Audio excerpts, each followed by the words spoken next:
ఇక్కడ కాంగ్రెస్ పార్టీ నాయకుడి అకౌంట్లోకి పడ్డాయి. అంత క్లియర్గా ఉండగా కూడా 5 నెలలైంది ఆ ఇష్యూ జరిగి. ఈ 5 నెలల నుంచి బండి సంజయ్ గారు ఎందుకు నోరు మీద పట్టలేదు? మరి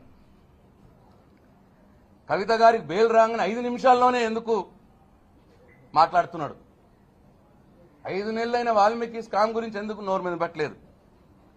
ఎందుకు ఈడీలు సిబిఐలు దర్యాప్తులు చేయాలని లేదు, దర్యాప్తులు చేస్తే ఎందుకు అక్కడున్న కాంగ్రెస్ పార్టీ పెద్దల్ని, కర్ణాటకలో ఉన్నటువంటి కాంగ్రెస్ పార్టీ ప్రభుత్వంలో ఉన్నటువంటి పెద్దల్ని, ఇక్కడ తెలంగాణలో ఉన్నటువంటి కాంగ్రెస్ పార్టీ నాయకుల్ని అరెస్ట్ చేయాలని ఎందుకు ఇప్పటిదాకా కోరలేదు బండి సంజయ్ గారు?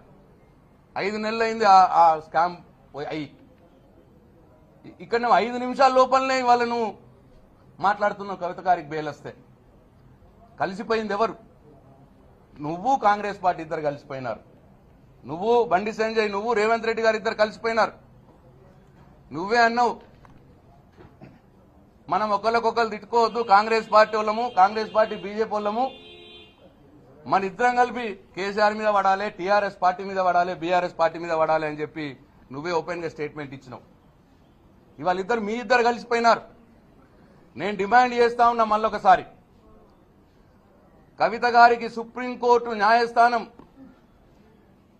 సుప్రీంకోర్టు ఈ దేశానికి అత్యున్నత న్యాయస్థానం అయినటువంటి సుప్రీంకోర్టు కవిత గారికి బెయిలిస్తే 5 నిమిషాల్లోనే సుప్రీంకోర్టు తీర్పును అపహాస్యం చేసే విధంగా మాట్లాడిన వాడివి 5 నెలల క్రితం జరిగిన వాల్మీకి స్కామ్ గురించి ఎందుకు మాట్లాడట్లేదు?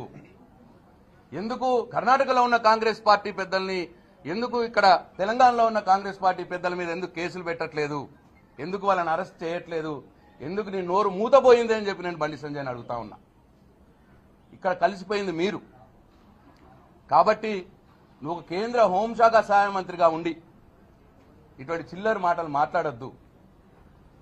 అట్లనే మహేష్ గౌడ్ గారికి కూడా ఇటువంటి చిల్లర రాజకీయాలు మానుకోండి. మీరు ప్రజలకు ఇచ్చిన హామీలు నెరవేర్చే పనుల్లో మీ కాంగ్రెస్ ప్రభుత్వం ఉండాలి తెలంగాణలో. అంతే తప్ప న్యాయస్థానాలు ఇచ్చినటువంటి తీర్పుని అపహాస్యం చేసే విధంగా మాట్లాడడం మంచిది కాదు అని చెప్పి నేను మహేష్ కుమార్ గౌడ్ గారికి అట్లాగే బండి సంజయ్ గారికి ఇద్దరికి కూడా హెచ్చరిస్తా ఉన్నాను.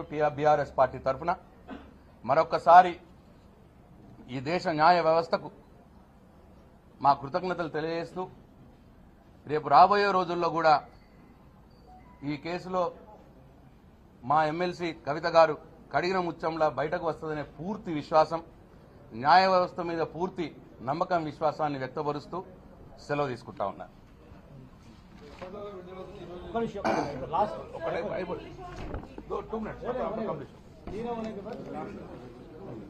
పత్రికా సోదరులకు నమస్కారం.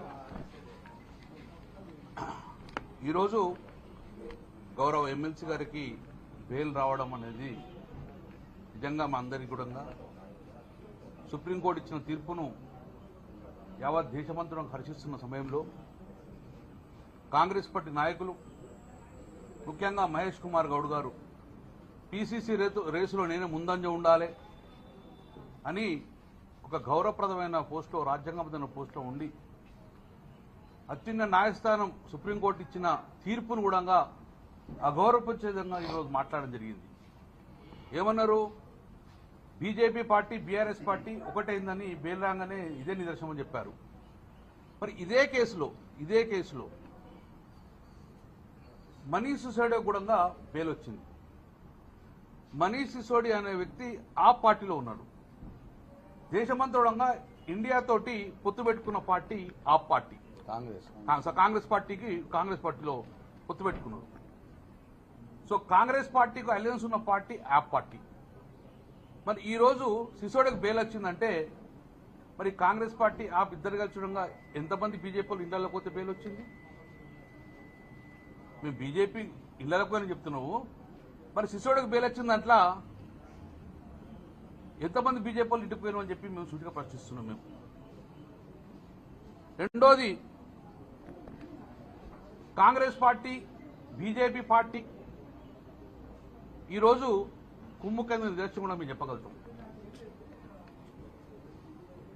సోనియా గాంధీ గారిది, రాహుల్ గాంధీ గారికి కూడా ఇదే సుప్రీంకోర్టు బెయిల్ ఇవ్వడం జరిగింది.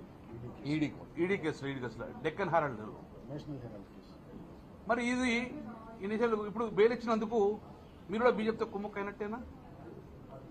సుప్రీంకోర్టు అత్యున్నత న్యాయస్థానము న్యాయాలు పరిశీలించి బెయిల్ ఇవ్వడం జరుగుతుంది. మరి ఇది కూడా మీరు బీజేపీతో కుమ్మక్కైనట్టేనా? చిదంబరం గారు కూడా బెయిల్ వచ్చింది, అతను కాంగ్రెస్ పార్టీయే కదా. మరి మీరు కూడా బీజేపీతో కుమ్మక్కైనట్టేనా? ఈరోజు ఇంత మహేష్ గౌడ్ గారు మాట్లాడిందని ఇది నిజంగా తీవ్రంగా ఖండిస్తున్నాం. నెంబర్ 2, బండి సంజయ్ గారు ఒక గౌరవప్రదమైన రాజ్యాంగ పదవిలో ఉన్నారు. ఈరోజు వారు కూడా ఈరోజు విమర్శ చేయడం జరిగింది. నేను ఒకటి సూటిగా ప్రశ్నిస్తున్నా. ఈరోజు మీరు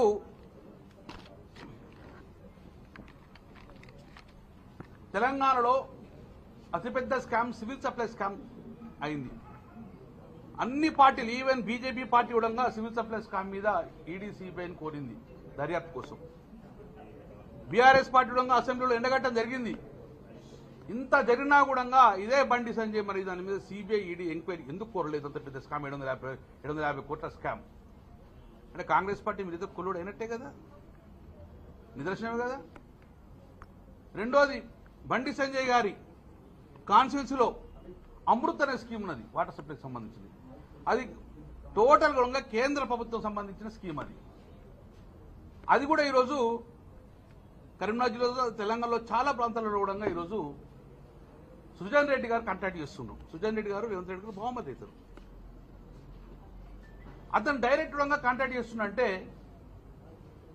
అమృత స్కీమ్ సెంట్రల్ స్కీమ్, దాన్ని రాష్ట్ర ముఖ్యమంత్రి గారి బంధువు చేస్తున్నంటే అది మీ కన్సైల్ ఉన్నప్పుడు ఇంత కూడా దాని ఒక కామెంట్ చేయాలంటే మీరిద్దరు కొల్లుడు అయినట్టుగా క్లియర్గా. ఈరోజు క్లియర్గా కొల్లుడైంది బీజేపీ పార్టీ మరియు కాంగ్రెస్ పార్టీ తెలంగాణలో. దానికి బేలు రావడం అనేది వీళ్ళకి కొంత అక్కసు ఎదుగుతున్నారు.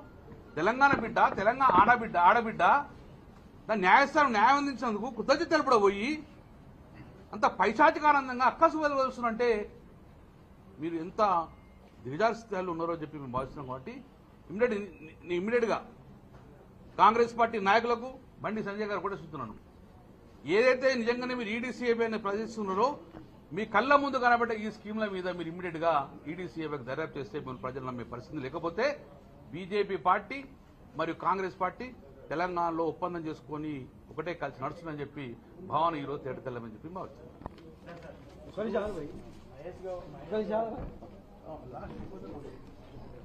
మీడియా మిత్రులందరికీ పేరు పేరు నమస్కారం. తెలంగాణ ప్రజలకు ఒకటి విజ్ఞప్తి చేస్తున్నాం.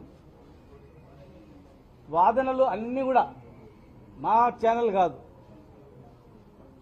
మరి V6 ఛానల్ కావచ్చు, TV9 కావచ్చు, అన్ని ఛానల్స్ ఒక అనుకూలంగా ఈ పార్టీకి ఇస్తుందనే కాదు, ప్రతి ఛానల్లో కూడా డైరెక్ట్ లైవ్ గంటన్నర కూడా క్లారిటీగా క్లియర్గా ఎప్పుడు లేనటువంటిది లైవ్ పెట్టి వినిపించింది.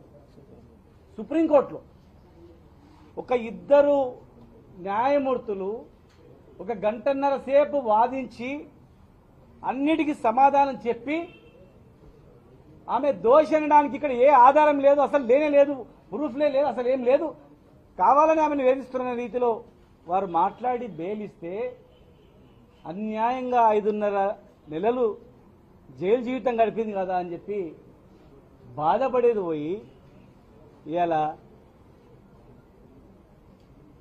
బీజేపీతో కుమ్ముక్కై బెయిల్ వచ్చిందని చెప్పడం అనేది ఎంతవరకు సమంజసం అడుగుతా ఉన్నాం.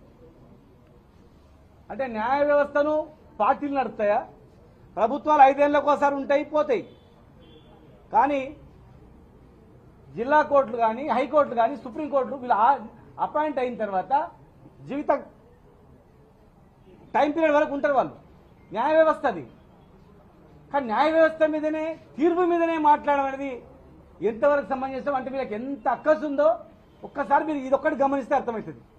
5.5 ఏళ్ల తర్వాత వచ్చినటువంటి బెయిల్ పిటిషన్ మీద అసలు ఈమె దోషి అనడానికి ఏ ఆధారాలు లేవని చెప్పి అన్యాయంగా అమ్మాయిని పెట్టింది కదా, చదువుకున్నామే, ఉన్నతమైన చదువు చదివిన ఆమె ఎన్ని అబద్ధాలు పెట్టింది కదా అని చెప్పి ఇన్ని పుకార్లు పుట్టించానని చెప్పి న్యాయ వ్యవస్థలో మరి వచ్చిన బెయిల్ మీద మాట్లాడడం అనేది ఎంత దురదృష్టకరమో ఒక్కసారి ఆలోచన చేయండి. ఇలా తెలంగాణలో కాంగ్రెస్, బీజేపీ, టీఆర్ఎస్ పార్టీని భయపెట్టేయడానికి, అనేక రకాలుగా ఇబ్బందులు గురి చేయడానికి ఎన్ని చేసినా కేసీఆర్ గారు అనే వ్యక్తి సావడానికైనా సిద్ధం, కానీ ఈ బెదిరింపులకో లొంగికో అమ్మడబోయే వ్యక్తి కాదు. అట్లా చేసింటే కేసీఆర్ ఉండేది కాదు కదా. ఇలా న్యాయం పైన, దేశం పైన, రాష్ట్రం పైన, పేద ప్రజల పైన, రైతాంగం పైన ఒక విజన్ ఉంది కనుకనే ఆయన లెక్క చేయలేదు. ఒక న్యాయమూర్తుల మీద మాట్లాడడం అంటే మరి ఎంతవరకు ఇది? ఇంకా వాళ్ళు మాట్లాడే విషయాల్లో ఇక మేము చెప్పడానికి కూడా చాలా ఉన్నాయి. లక్షల కోట్లు ఎగ్గొట్టిన వాళ్ళు ఉన్నారు. దేశంలో కొన్ని సంస్థలు ఎట్లా పనిచేయాలంటే నిష్పక్షపాతంగా పనిచేయాలి. గవర్నమెంట్కు వ్యతిరేకంగా మాట్లాడినప్పుడేమో కేసు అవుతుంది, ఆ గవర్నమెంట్లో జాయిన్ అయ్యాకనేమో ఏముంది అనే టైప్లో గతంలో వివరించారు. ఇలా కేసు అట్లా కేసీఆర్ గారు అనుకుంటే అసలు ఇంతవరకు వచ్చేదే కాదు కదా. ఆలోచన చేయాల. ఒక న్యాయమూర్తులే వాళ్ళంతా 1.5 hours చెప్పిన తర్వాత కూడా ఇంకా కేసీఆర్ గారి మీద, కుటుంబం మీద, పార్టీ మీద ఒక రకమైన అక్కస్తో మాట్లాడడం అనేది పద్ధతి కాదు. మరి ఆ పార్టీలో ఉన్న వాళ్లకు, కాంగ్రెస్ పార్టీలో ఉన్న వాళ్ళు బెయిల్ వస్తేనేమో మరి అదేమన్నట్లా అంటే మీరు కుమ్ముక్కై వీళ్ళు కూడా కుమ్ముక్కైనట్లు అనుకోవాలా?